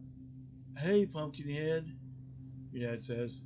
Yeah, they're going to announce it in a few hours. After everyone's had a chance to calm down, he didn't make it. Well, I do want to know who's going to teach class now, but I also want to know what happened. Don't worry about it. Don't worry about that, Mom replies, shooting your dad a look to keep him from talking. It's adult stuff, okay? You guys won't be able to go into the engineering wing for a little bit, not until it's decontaminated. You curl up quietly to think. Professor Hall can't just die. He can't just be gone. He's your teacher, and the engineering wing is where you take classes. You can't imagine something bad happening in such a safe place. You fall asleep thinking for sure there's been a mistake.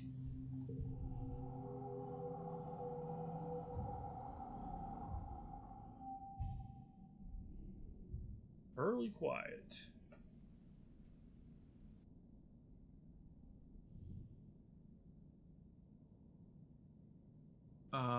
11th year. Got 70 kudos. 5 loyalty.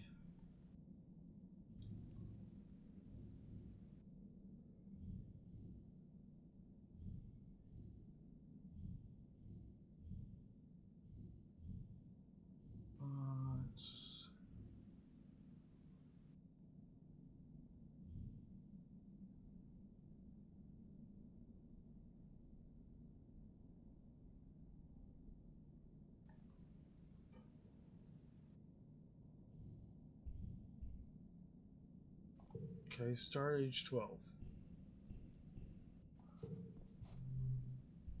Tammy has barely left the lounge since her father died. You often see her solemn face in the windows, peering out at the colony like a ghost. She hardly talks to anyone unless they talk to her first. Go talk to her first. Tammy looks up from the sewing she's aimlessly fiddling with. She gives you a watery smile.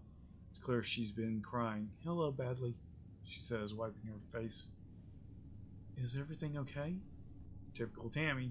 Even in her saddest moments, she wants to know how she can help you. Do you want to talk? Tammy brightens a little. Oh, Badly, what do you want to talk about?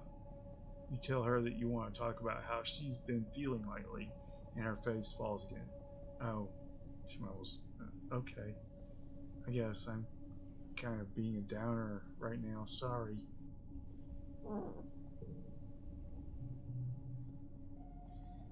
With that, Tammy starts to cry again. Her whole body curls up as she sobs, trying to hide her face in her hands. Oh, pardon me. So she doesn't upset anyone else in the lounge. Give her a hug. Oh, don't cry. I miss him too.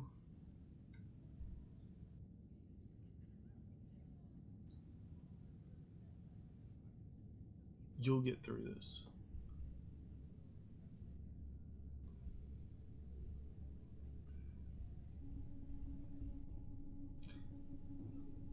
I gotta say, this would be my go-to.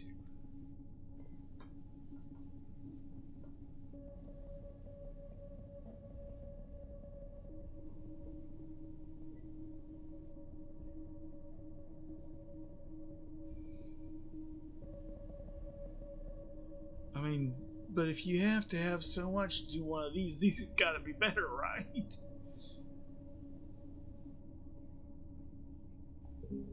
You'll get through this. You pat her back while she cries, telling her how much everyone loved her dad and how much he loved everyone in return, especially her. Soon remembering him will be a happy thing, not a sad one. To friendship with Tammy. That sounds nice, Tammy whispers, wiping her eyes. I guess he wouldn't want me to just cry all the time. You tell her she's right. He'd want her to work hard and carry on his vision for the colony. This seems to give her some comfort, though she's still sniffling when you leave.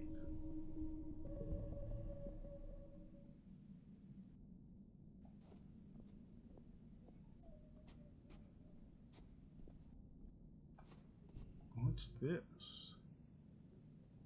You dig up a batch of medicinal roots. Draw a card.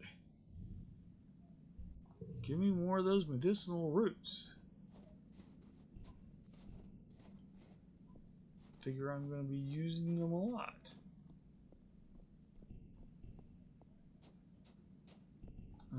Tangent wants something. Tangent is storming around the quad in front of the engineer, checking notes on her hollow palm, gesturing and grunting in frustration. Ugh, this is the worst! What's the matter? Geez, hormonal much? What's the matter? I can't possibly, she says, her voice cracking. She seems too upset to even explain it. Professor Hall, she tries again. Hall, he was helping me with this physics chapter, and now he's... She throws her hands in the air, virtual hollow palm screens flying everywhere. I can't understand this without him. This is impossible, she chokes out. Why did he have to die? Wow, this is just down.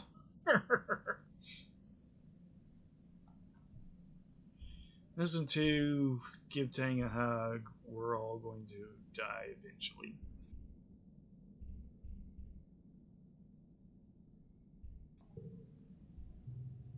She stiffens, then lets you hold her.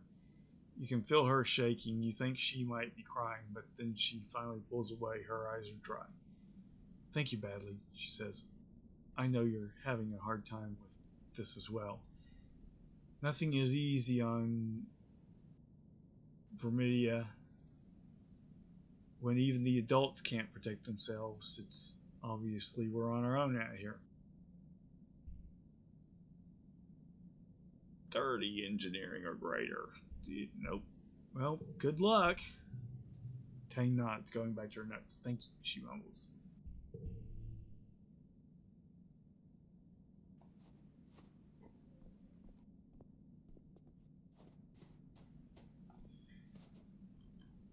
Okay. Toughness would probably be best.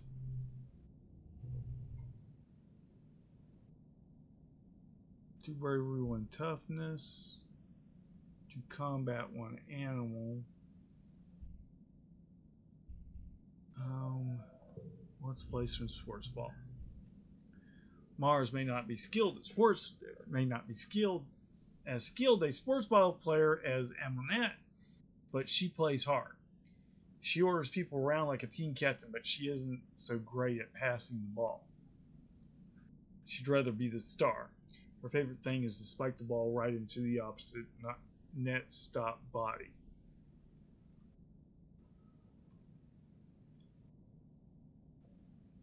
Right into the opposing net stop's body. It's not a legal move, but she's done it so many times that the opposition now stands further back when Mars has the ball, which is exactly what she wants. It sounds like sports ball is a lot like volleyball. Talk to Mars in private, persuasion 10. Well, let's just not pass her the ball. Just let Mars be Mars. Well, let's not pass her the ball. 5 stress, 2 friendship with Annette.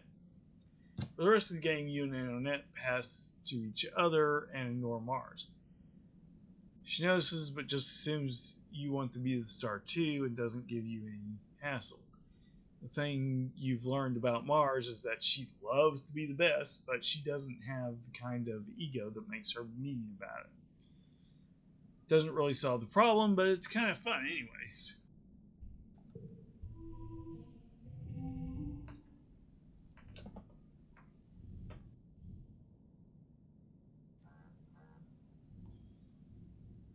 So if I do that, will that then set this to 2? It will, and then this to 2.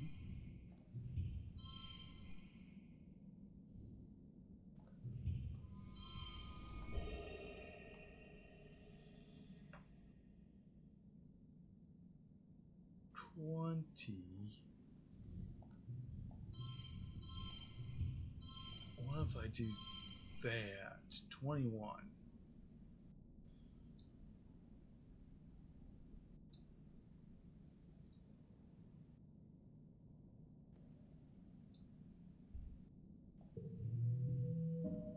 Yep, that was the best one I can do. 3 bravery, 1 toughness, 8 stress, 1 kudo.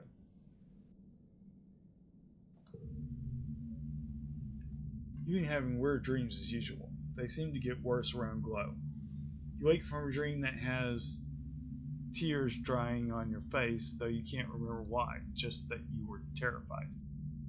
Whatever it was, it felt real enough that for a moment you just lie in bed with your eyes closed and try to calm your breathing.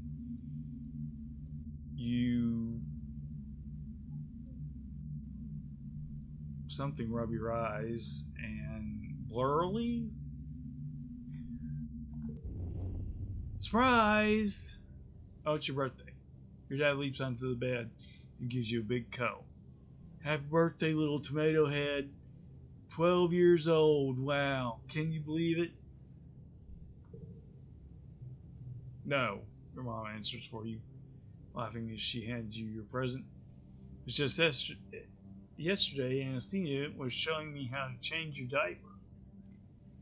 Because it's your birthday, your parents have brought in food from the canteen so you can all eat together on your bed. As you stuff your face with savory tofu chunks, you open your presents. Which one is your favorite? A bouquet of exotic flowers from your mom, a stuffed Zito fauna from your dad, a photo honor from your best friend.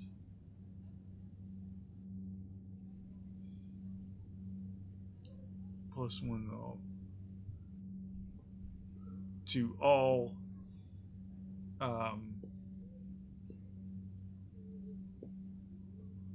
yellow cards. Plus 1 to red cards.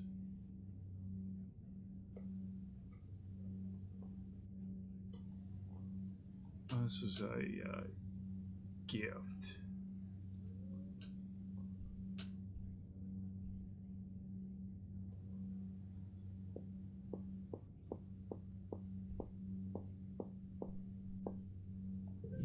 Okay. A photo phoner. This instrument is part flute and part paintbrush, and uses a neural link to paint holograms in the air as you play. How did Mars know? What a great gift.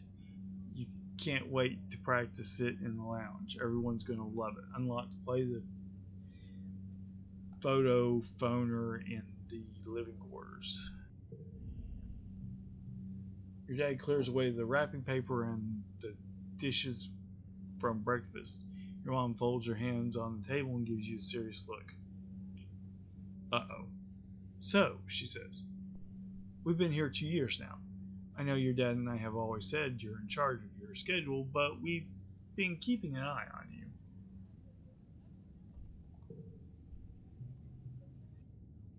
A loving eye, your dad interjects, stuffing wrapping paper into the recycler pickup bin.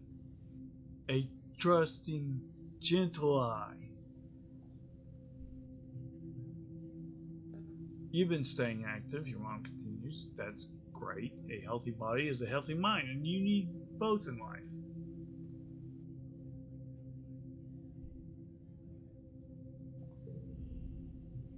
Your dad joins you again. So it's time to start thinking about how you're going to contribute to the colony when you're older. At the look on your face, he laughs. Don't worry, we're not going to make you get a job right now. We're just asking, what do you want to be when you grow up? Farmer like you two needs biology 5, and I don't have that.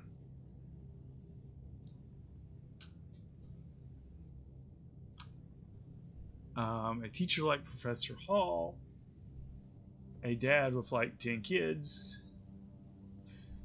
captain of the sports ball team, a famous idol, a monster hunter, governor of Fortuna. Do I have to decide right now?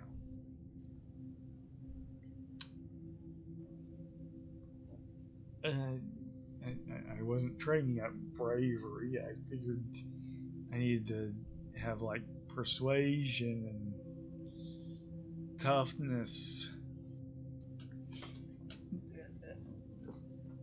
I want to be a surveyor's not on here. So monster hunter. Your mom laughs. You've been playing too many hollow games badly, she says. Hunting monsters, I hope it doesn't come to that here. She rubs her leg under the table where the prosthetic attaches to her bone. Just remember, being a hero isn't all it's cracked up to be.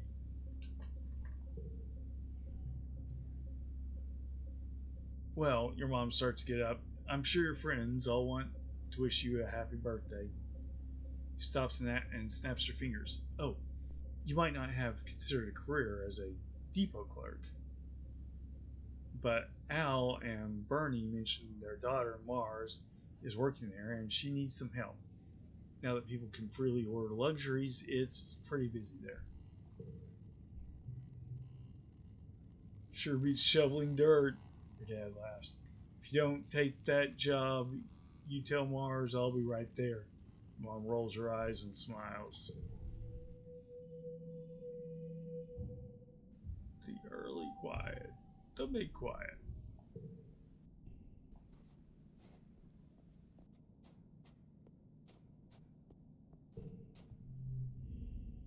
Tammy beads when she sees you like there's nothing better in the world than the sight of your face.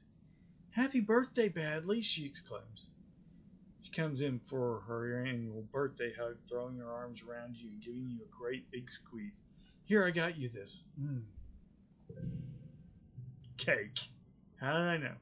She steps back and reaches into one of the many deep pockets of her dress, producing a little paper box. I made you this, she laughs, opening it to reveal a small snack-sized cake. It's only a soy cake, but it's a soy cake made just for you. Take a bite. Okay, it tastes like a regular soy cake too. Tammy did what she could with what the colony has. Tammy watches you eat the cake with a look of delighted satisfaction. You can share it if you want, she hints, smiling sweetly, if that would make you happy. Share it with Tammy. Tammy laughs. I was just kidding. I made my own, silly bitty. She says, pulling out a second box. Let's eat them together.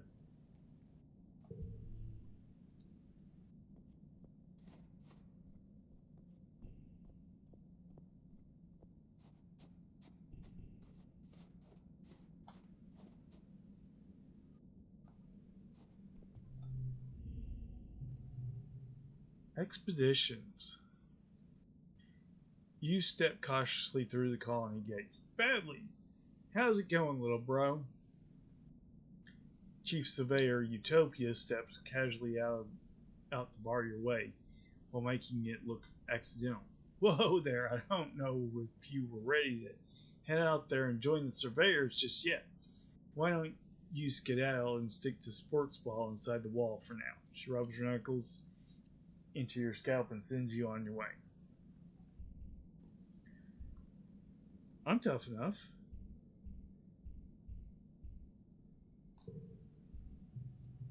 Well, I'll be, Utopia draws,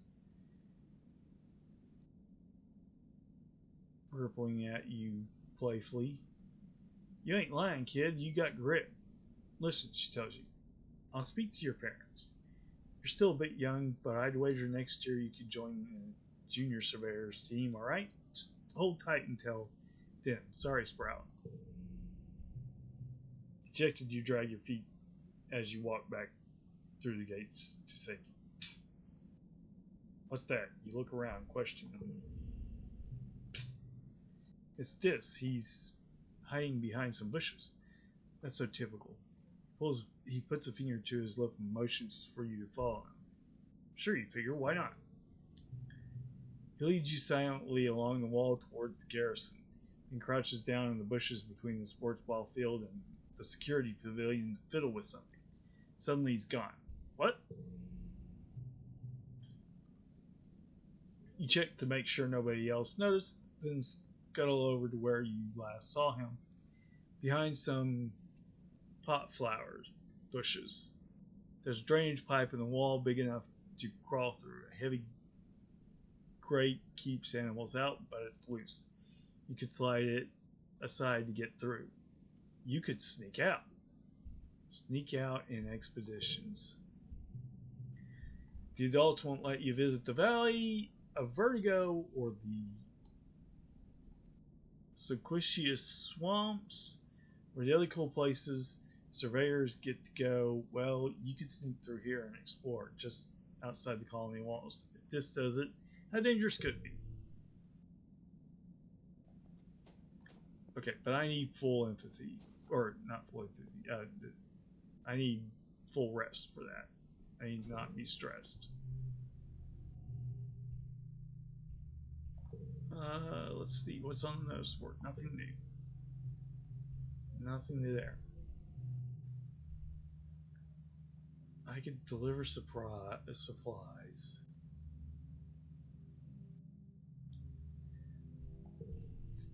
I still need to train up some toughness.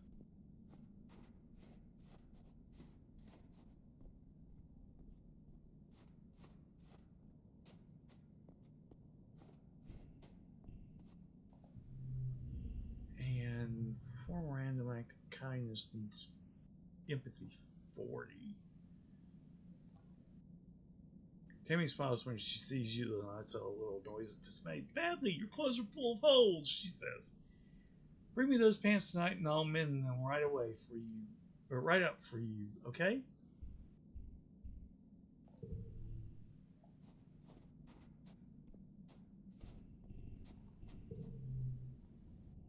Alright, I'm going to shovel some more dirt for some toughness. Hey, Squirt, your mom calls out to you. Don't you think it's time you started thinking about what you're going to do when you're older? You look at her in confusion.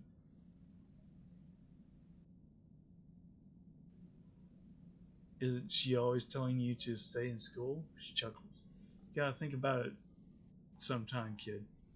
How about you come join your folks on the farm, if you think you're up to it? Biology 20. I don't... I'm not even sure I know how to train up to biology. I don't think I'm ready. You need to brush up on your life sciences before you're ready to become a farmer. It's a complicated job. Shoveling dirt. And what do I get? All yellows. This isn't necessarily bad, though.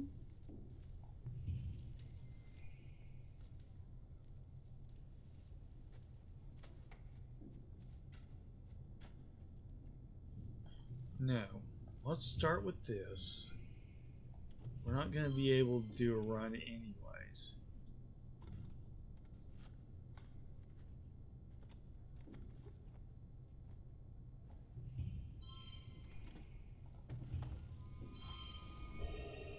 That's 21.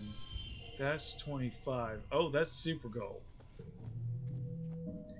But I still only got one star, so there was other things that I could have done that would have been giving me more points.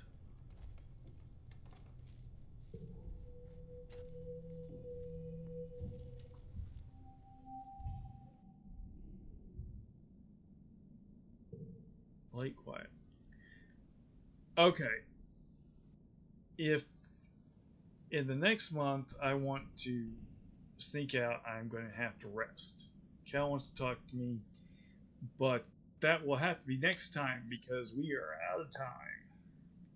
Thank you for joining me for Nathan Plays Badly. Nathan streams badly. I was a teenage Exocolonist. I stream on Tuesdays from 6:30 to 8:30, and the vlogs go up a week later on Wednesday. I also do a stream on Friday nights from 9:30 to whenever. And then the vlogs for that go up on Saturday, a week later on Saturday. Also check out my YouTube playthrough of Stardew Valley 1.6. Goes up on the channel on Monday.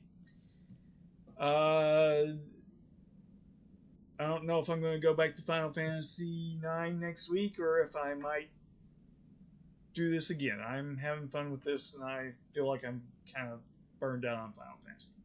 So next week on Tuesday's up in the air. I'm gonna do more Graveyard Keeper on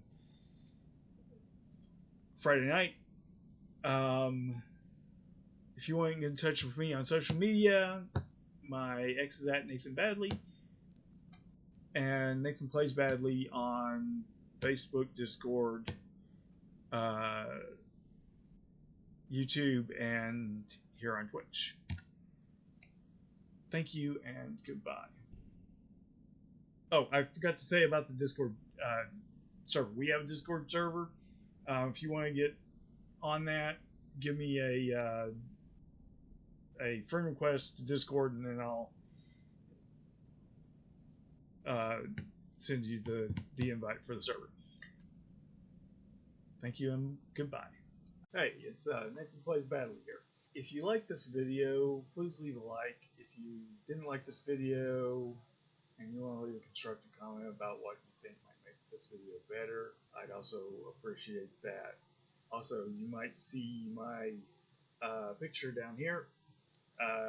Click on that and subscribe. That would be great too. Thank you and goodbye.